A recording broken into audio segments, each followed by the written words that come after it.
Bonjour à tous, c'est MP. Aujourd'hui, deuxième épisode des chroniques sur les internationaux de l'OM en sélection. On va s'intéresser aux joueurs appelés en équipe de France, Steve Mandanda et Florian Thauvin.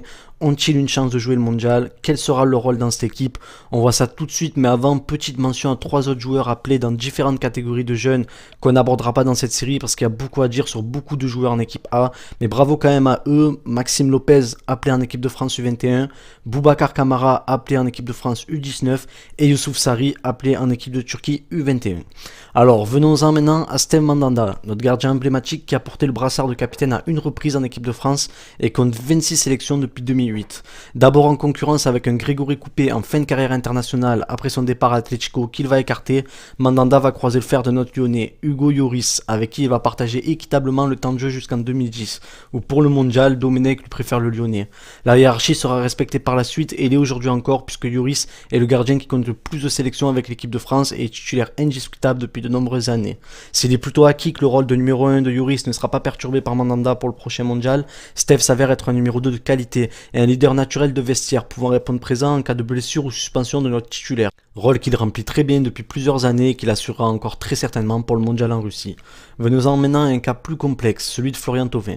Passé par toutes les catégories d'âge de l'équipe de France jeune, il remporte le mondial des moins de 20 ans en 2013, une première pour la France. Néanmoins, en équipe A, peu de joueurs de cette génération arrivent à se faire une place. Kondogbia et Zouma y ont fait des apparitions éclairs, Vertou, Sanogo, Baebek ou encore Bossetti n'y ont bien sûr jamais goûté, seuls Paul Pogba, Lucas Digne et Areola ont réussi à s'y faire une place.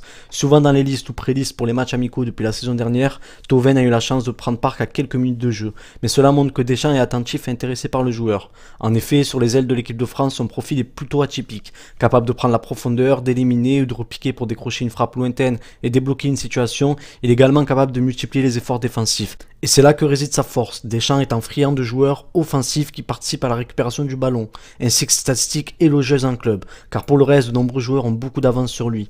Dembélé et Mbappé semblent déjà indéboulonnables dans cette équipe, il reste donc 5 joueurs en réelle concurrence.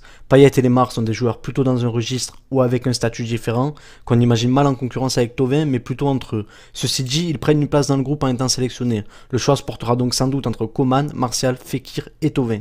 Kingsley Coman a déjà une quinzaine de sélections en bleu, en plus d'un joli CV étant passé par le PSG, la Juventus et le Bayern de Munich à seulement 21 ans.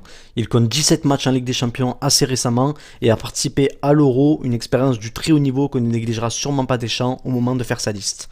Anthony Martial, un autre joueur déjà présent en équipe de France depuis l'Euro, bien que décevant, compte 17 sélections et près de 130 matchs avec Manchester United, ainsi que près de 40 matchs de Ligue des Champions. Nabil Fekir, même s'il se rapproche du profil de milieu offensif créatif de Lemar ou Payet, est aussi capable d'évoluer sur l'aile droite et n'a pas le même statut que les deux autres cités, mais se rapproche plus de celui de Thauvin. On peut donc imaginer que si l'un est sélectionné, l'autre ne le sera pas. Fekir compte 10 sélections depuis 2015, même s'il est sorti de l'équipe depuis sa blessure. Il compte également 27 matchs de Coupe d'Europe et des stats tout aussi élogieuses que celles de Florian. Il est l'atout majeur de Lyon et débloque la situation dans beaucoup de rencontres, y compris à fort enjeu, là où pêche un peu plus Thauvin. Vous l'aurez compris, les places offensives pour le mondial 2018 en Russie vont coûter très cher, c'est tous les prétendants sur un état physique du postulé. Thauvin aura certainement une chance de prendre part à l'un des 2 matchs amicaux à venir et il serait bien inspiré de s'illustrer pour obtenir un probable rôle de joker au mondial. C'est tout en ce qui concerne nos 2 appelés français, merci à tous et à une prochaine pour une nouvelle vidéo sur les internationaux de l'OM.